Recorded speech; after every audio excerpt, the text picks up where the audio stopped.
Imagine spending months, literally months, trapped inside a sealed steel tube hundreds of feet beneath the ocean surface. You've got no sunlight, no fresh air, and absolutely no way out. Now, this isn't some sci-fi movie. It's the day-to-day reality for the crew of a modern submarine. So how on earth is that even possible? We're about to find out. To really get our heads around this world, let's start with a question. You're surrounded by crushing water pressure. You're armed with torpedoes, maybe even nuclear missiles. What do you think is the single most dangerous piece of equipment on that boat? The reactor? The weapon systems? Believe it or not, the answer is the toilet. Yeah, I know, it sounds crazy, right? But in the totally unforgiving environment of a submarine, one tiny, seemingly harmless mistake can spiral into absolute catastrophe. And hey, this isn't just some theory. Back in World War II, the German U-boat U-1206 was deep in the North Sea. Its captain tried to use a new, super complicated high-tech toilet, and he opened the wrong valve. Seawater just violently flooded the compartment right below, swamping the batteries and creating deadly chlorine gas. They had no choice but to make an emergency surface, right into the path of Allied forces who sank the sub. One wrong flush. That's all it took. That story just perfectly sets the stakes.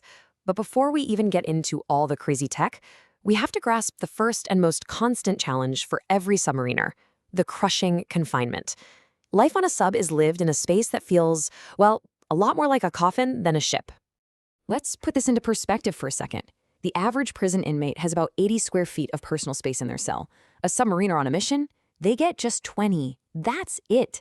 We're talking about a space the size of a small closet, and that's where you have to work, eat, and sleep for months at a time. The only truly private space you have is literally the width of your own shoulders.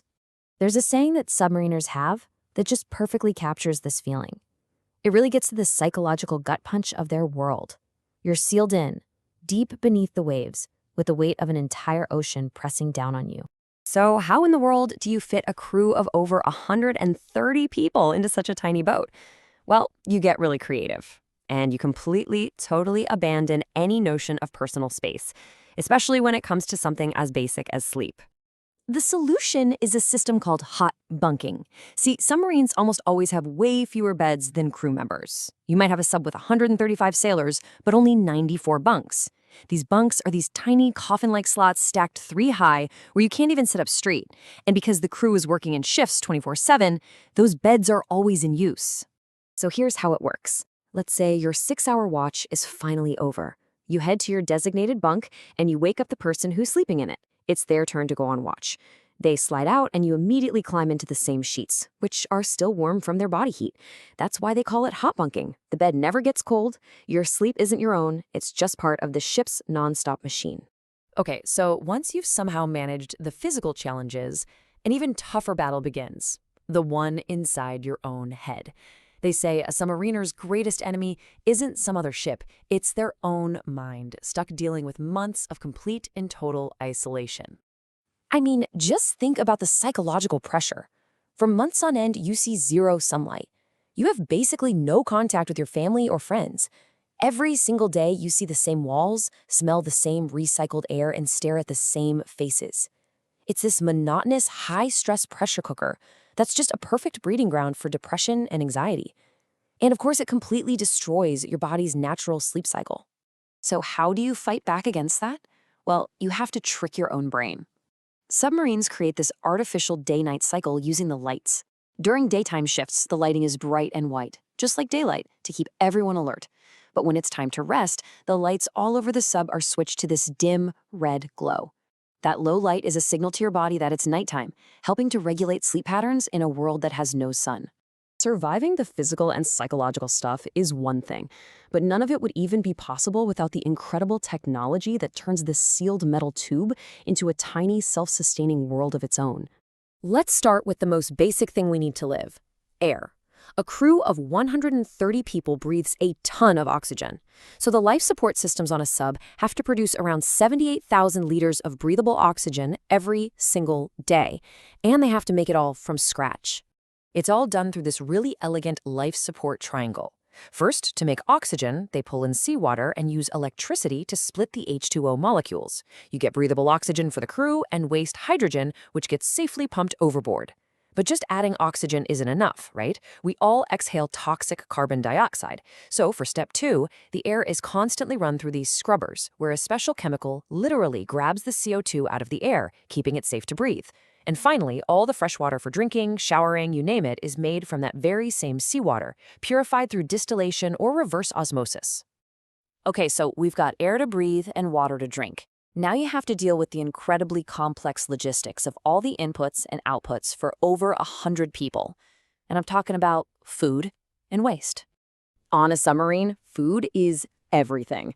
Seriously, think about it. In a world with no change, no sunlight, and no privacy, a good meal is one of the only sources of comfort and pleasure you have. Missions start with about 20,000 kilograms of food stuffed into every possible nook and cranny, under floorboards and corridors, you name it. And because it's such a high-stress job, submariners burn a ton of calories, so they eat 4 meals a day, including a late-night meal called mid-rats. And for safety, all cooking is done on electric stoves, no open flames on a submarine. And this brings us right back to where we started, the toilet. You see, getting rid of waste is a really high-stakes engineering problem. The waste collects in an internal tank. To empty it, you have to seal the internal valve, then use powerful pumps to pressurize that tank to a pressure that's even greater than the ocean outside. Only then can you open the outer valve to shoot the waste out. That valve sequence is absolutely critical. If you mess it up, if you open that outer valve first, the crushing force of the ocean will blast seawater back into the sub, just like what happened to U-1206. All of this incredible technology, all of this intense training, it's all designed to keep the crew alive. But every single system operates on an incredibly slim margin for error. And sometimes, despite every precaution, the biggest danger isn't an enemy ship, but the very machine that's supposed to be protecting you.